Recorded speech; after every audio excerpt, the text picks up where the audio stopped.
Friday the 13th, a big welcome to you.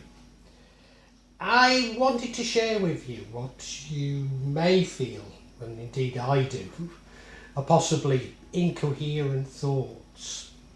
You might even want to call it a ramble, and I wouldn't blame you. But it coincided with Friday the 13th, which also fell in the Javanese month of Suro.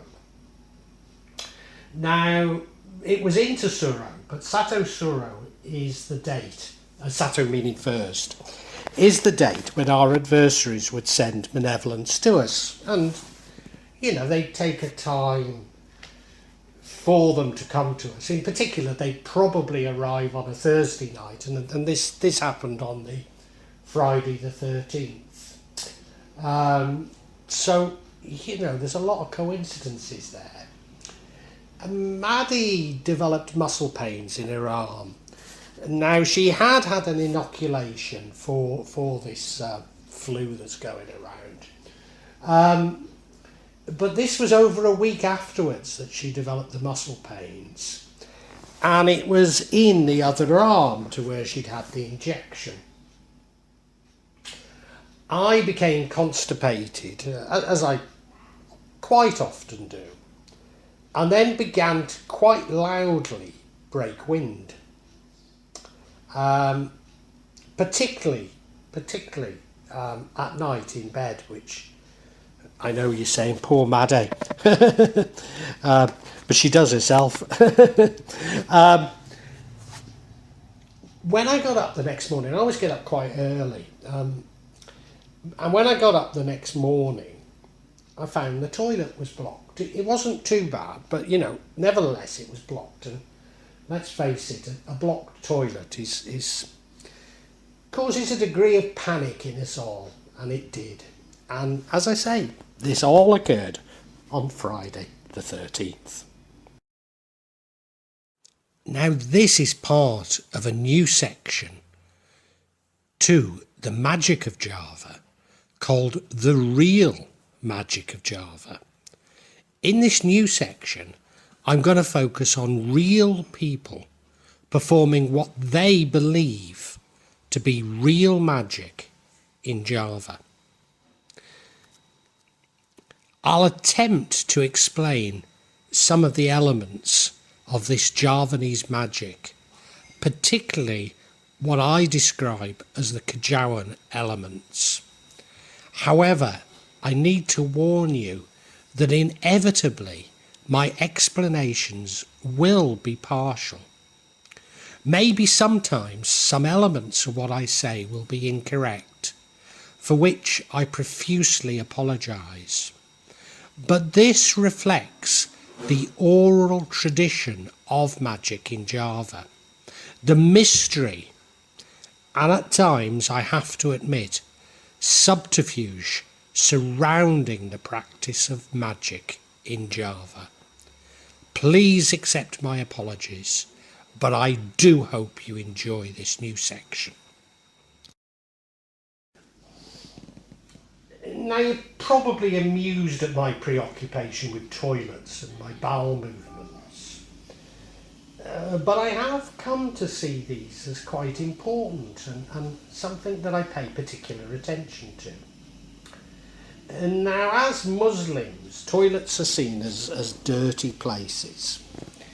So there's particular etiquettes around a toilet. I mean, maybe we all see it that way, but particularly for Muslims, there are very strict etiquettes around toilets. Not least, we should never bring Al-Quran into the toilet.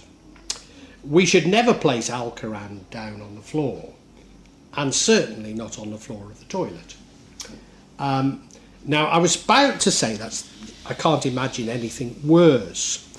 But if you look on YouTube, you'll find videos from Saudi Arabia of, I don't think it's an apocryphal, but of people pulling out copies of Al-Quran, or certainly pages of Al-Quran from the sewers. Now, why I said apocryphal is, I think it's a sort of a Muslim equivalent of a satanic panic. You know how Christian evangelists will accuse even Wicca followers of being Satanists. It's the same sort of thing. I don't think there's any magical tradition in the world that would put Al-Quran into a sewer. No, it's a bit like Black Mass and these sorts of things. I'm not saying people never conduct Black Masses, but what I am saying, or put Al-Quran into the sewer, but what I am saying is it's like a mirror image, if you like, of the dominant religion. And it's really something that's been created by that religion to cause a panic. Now, I've said you don't put Al-Quran in the toilet. I include in that, Jimat, talisman, magical items. In fact, you shouldn't bring such items into a bar, a brothel, a betting shop. You shouldn't let them touch the ground, really. I even include in that banks. Now, at times it's going to be inevitable that you do, and you might need to clean them afterwards with salt if you do it. I mean, it's not it's not terrible if you do it, but there is an etiquette around toilets. The other thing is, and you can find it humorous, and I certainly did, but Martin Luther used to believe that when he broke wind, he was expelling the devil.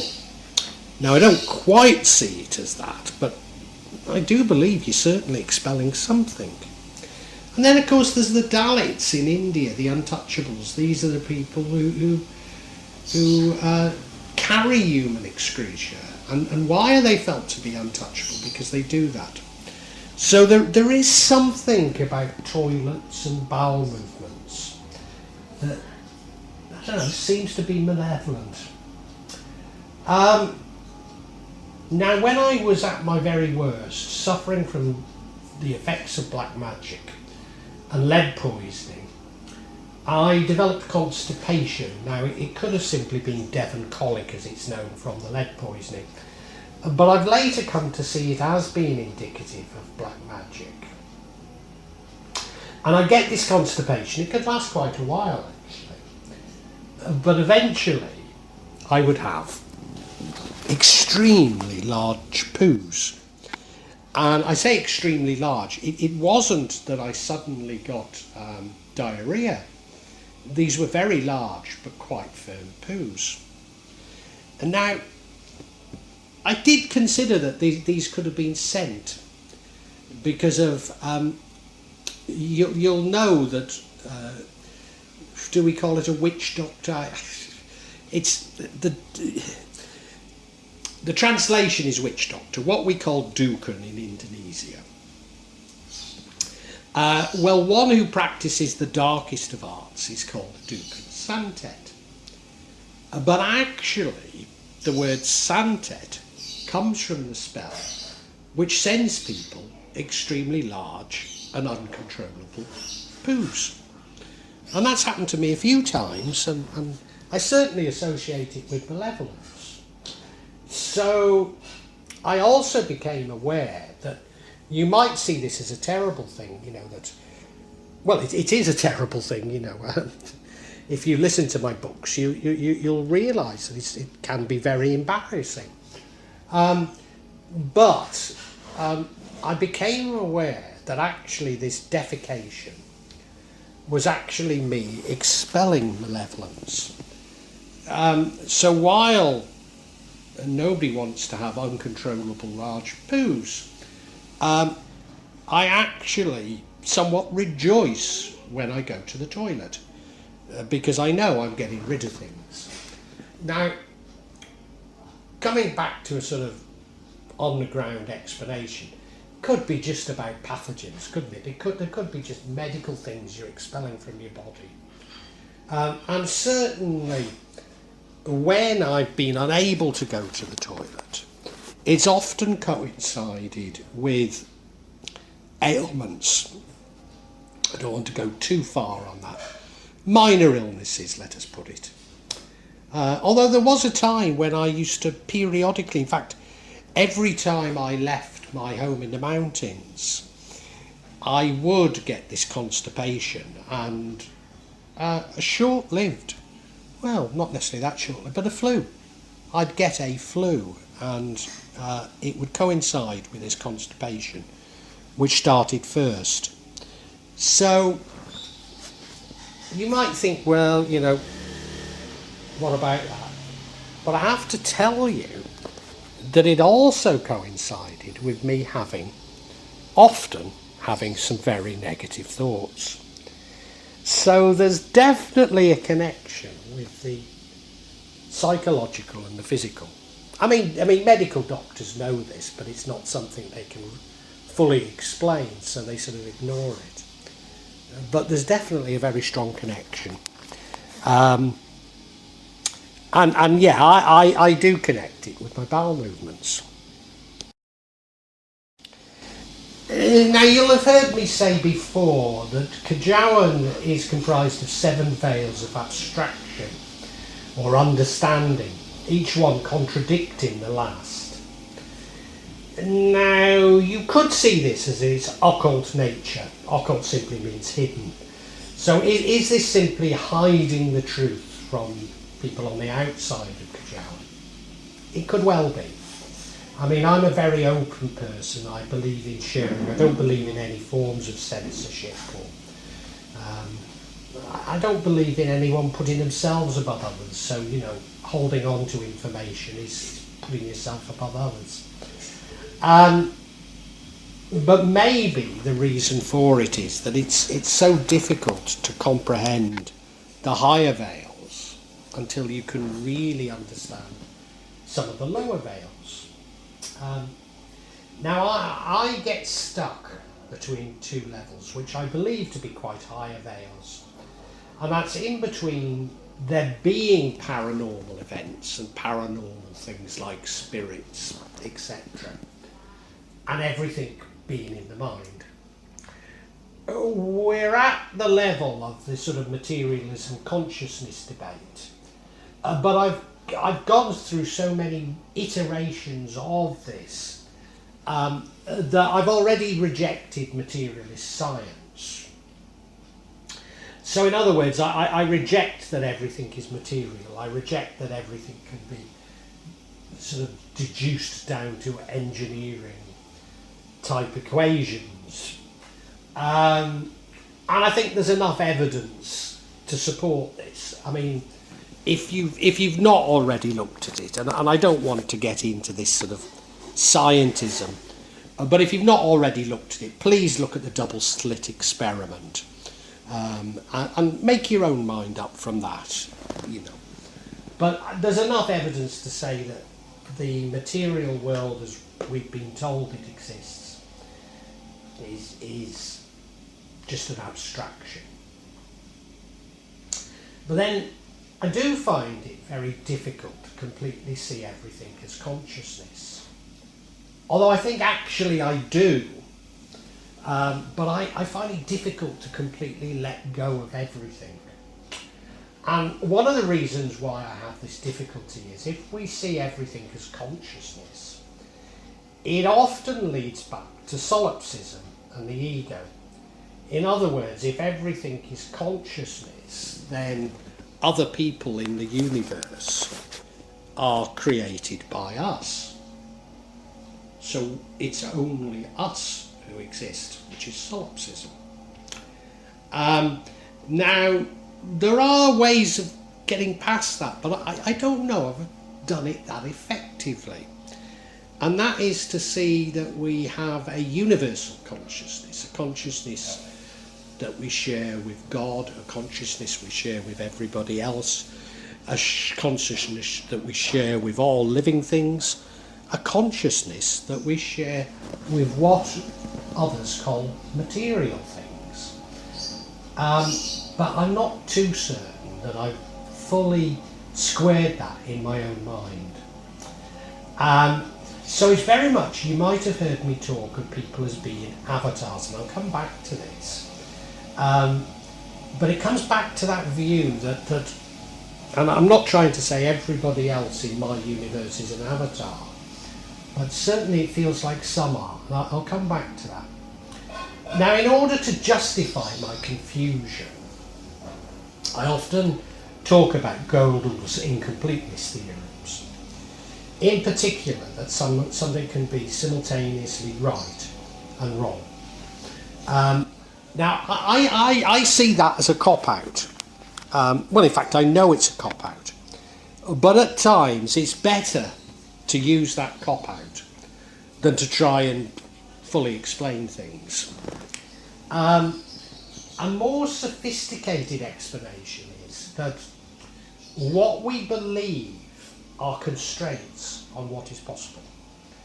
So those things that we believe simply constrain what we can do. So I suppose this stems, well, it doesn't stem from, but, you know, beautifully summed up by Aldous Huxley, who claimed the brain was a limiting valve. So to perform magic, and I use magic in a very, very broad sense here, I'm talking about anything really, you know, particularly manifesting, for example, we need to convince ourselves that it's possible. Or, I think to be more precise, that it's not impossible. So if we can convince, to use physics as an example, if we can convince ourselves, you know, maybe through quantum physics, whatever, but if we can convince ourselves that something like time travel is possible, then we can do it. Well, I not only believe it, but I know it to be true. Therefore, science is about limiting the possibilities of technology, not actually creating technology and advancing our knowledge. So knowledge itself is the limiting factor, as are beliefs, whereas it's feelings that are liberating. Well, I'm now going to talk about tarot. I did warn you that this could be a bit of a ramble. And many of you will have watched my tarot readings, and I have a confession to make that I actually watch other people's tarot readings. Maybe I'm even somewhat addicted to other people's tarot readings. And now I convinced myself, and I certainly started doing it, to perfect what I was doing, to help me to get better at doing the readings. But it's gone way beyond that with me. And what I hope I'm not doing, because I always tell people you shouldn't do this, is I hope I'm not looking for the best reading. Because tarot isn't about, it's not like going to the supermarket and going along the shelves and seeing the things that you like best. It's not that at all. It's about energies. And so you shouldn't be picking out the best. What you should maybe do, and I like to convince myself that this is what I'm doing, but maybe I'm fooling myself, is that I'm looking for those that have the greatest resonance with me. And I have to say that some of those readers that seem to have the greatest resonance, every so often they do a reading which seem to express another person's interpretation or will that they're trying to impose on me.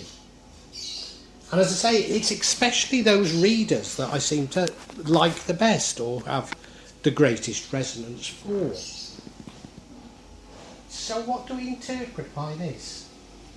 Could it actually be that somebody who's trying to impose their will on me is able to do this via another's tarot reading?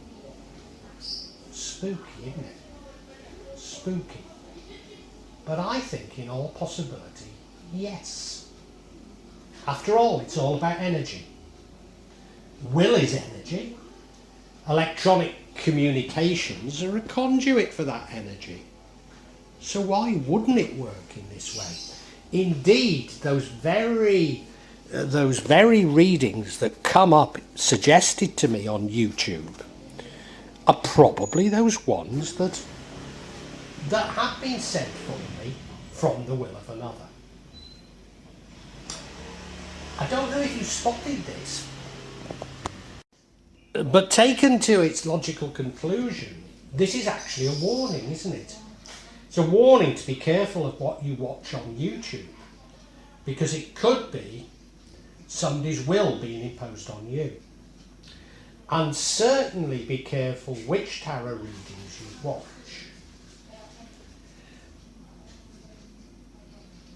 Now, the reason why I'm thinking this way is I can actually identify who would be saying these things that the other tarot readers are saying. And it perfectly expresses what they would want me to think. Also, so pulling things back, this coincided with the month of Suro and culminated on Friday the 13th. Certainly, it also coincided with me feeling myself becoming much more pessimistic. Now, in the main, the target of these readings is for me to doubt my love of my wife, Madde. And the truth is, she's my soulmate. No one could be purer than Madde. No one could be better for me than Madde. I mean, well, nobody's faultless, but if anyone's close to faultless, it's Madde. So, you know, for me to hear these things and to have these negative thoughts about Madde, surely it's coming from the will of another who wants to disrupt our partnership.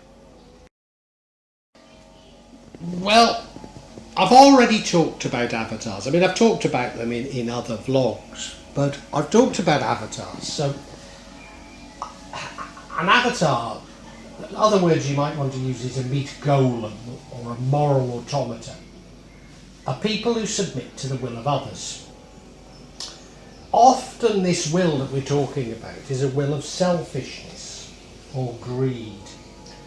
And that's why I hypothesize that these people who submit to the will of others are what we call narcissists and psychopaths.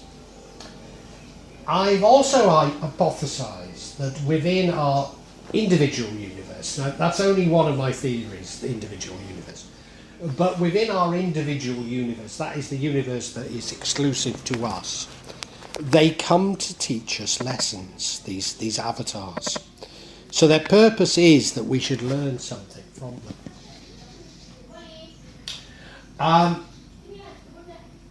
I also know, and I mean you know as well, at times we're all greedy and selfish. We're all capable of behaving as narcissists from time to time. Indeed, I've argued many times that social media is designed to make us behave as narcissists. So the fact that narcissistic behaviour appears to be increasing should come as no surprise. Could it be that if we can go along with this idea of individual universes, or certainly many universes, and that we are split across these universes, that in some of those universes we're actually avatars.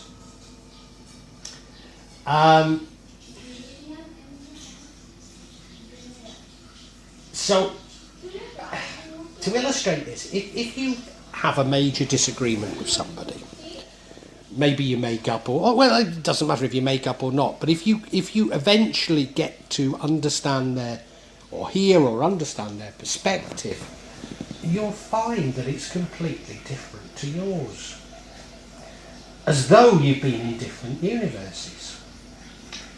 So could it be that you behave as an avatar in their universe and they in yours? Now remember, time is a human constraint, so time has no meaning. So, you know, this could be, as in Goldman's uncertainty principles, simultaneous. So we're both at the same time avatars and at the same time have free will. Now, my daily jihad that I always talk about is to rid myself of evil. I don't like the word evil, badness.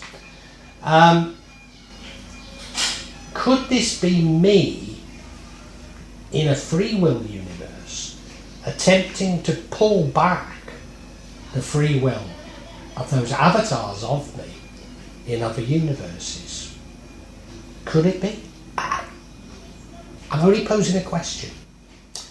If that's the case, then although I've argued that the day of judgment doesn't come until we've all found the light and we're all at one with God, could it be that our individual day of judgment comes when we've pulled back our own avatars? That we do become one with God when we have free will across all of the fragments of the soul. Meaning that we've taken back our will from every universe. Again, just a thought. You may well think this is getting terribly incoherent, and I'm not too certain I resolve it. I apologise, but they're all thoughts I had as a result of Friday the 13th. So yeah, all these thoughts, well, they didn't begin, but all these thoughts coincided with Friday the 13th. Now, Friday the 13th was the date when King Philip IV of France ordered de Molay, the Knights Templar Grand Master, and many other French Templars to be simultaneously arrested. And I thought that was the explanation of Friday the 13th. Now, I'm no Dan Brown, and you'll recognise that. But as I began to explore a bit deeper, the superstition around the 13th seems to go back as far, at least as the Greeks. It's replicated in Norse legend, and certainly in many other Christian beliefs. So I don't think that Knights Templar story is the correct origin of it. But does Friday the 13th go back into the midst of times? I'm not sure. I don't think so. Certainly, although Suro is the paranormal month to us in Kajawa, and I cleaned my kris on Sato Suro, the first of Suro,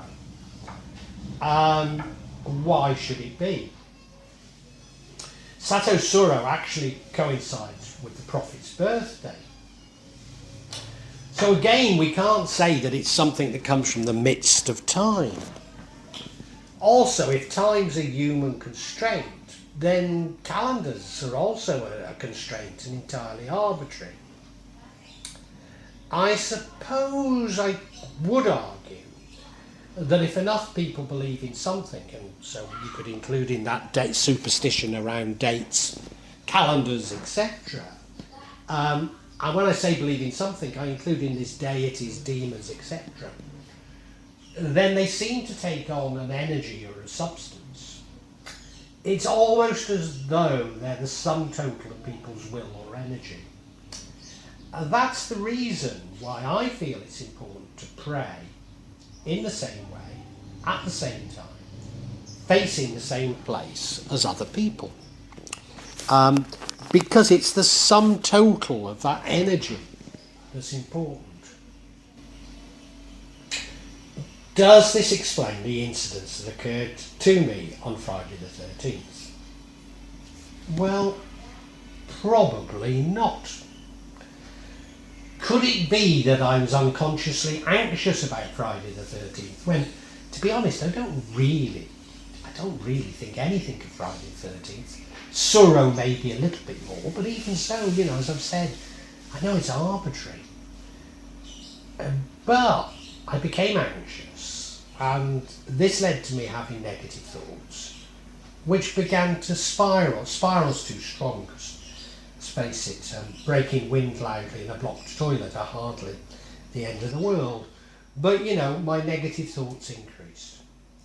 And how could my negative thoughts increase to actually influence a blockage in my toilet? Another spooky moment, yeah? Well, perhaps Carl Jung, the psychologist, comes closest to providing an explanation of this with his views of the conscious and collective unconscious and archetypes. maybe one day I'll do something on Carl Jung, but there'd be much better people than me to describe Carl Jung, I think. Could all I'm describing be the interplay of the conscious and the unconscious? So could it simply be that there's a certain trepidation in my mind about Suro, maybe even about Friday the 13th? And this led to some negative thoughts, and those negative thoughts manifested themselves in these rather minor things that I've described to you. Could that be the explanation? I don't know. I've not got answers to these, because we really are at where I am of jumping between a belief in the paranormal and a belief that everything is consciousness. What was the outcome? Well, I fixed the toilet. I stopped breaking wind. Maddie's arm got better. Why? Well, just maybe it was because I became more positive. I used the light that you've heard me describe, and I used the light to pull myself out of the negative thoughts that I was having. Well, I really hope you've enjoyed this. Because these are real events, I can't say how regularly I'm going to be adding to this subsection. Because I don't know how often they're going to occur. But I would imagine that they'll be at least every couple of months, maybe monthly. Now, if you'd like to know when that's going to be, please subscribe and hit the button, and you'll get information on when new ones are released. I'd love you to make comments and ask questions, and if you do, I'll attempt to answer them as honestly as I can. I promise you that there's no attempt on this channel, or this part of this channel, of me. There'll be no attempt by me at any type of subterfuge. I'll try to be as honest and open as I possibly can be. Inevitably, there will be some of you who disagree with my interpretation, and we can agree to disagree. But what you're seeing is real stuff here.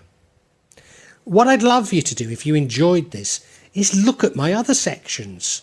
Particularly, I've written novels about magic in Java, and they contain much more information in them, especially me trying to understand the theories of magic, the psychology of it, and I try and intersperse them with a sort of spiritual dimension.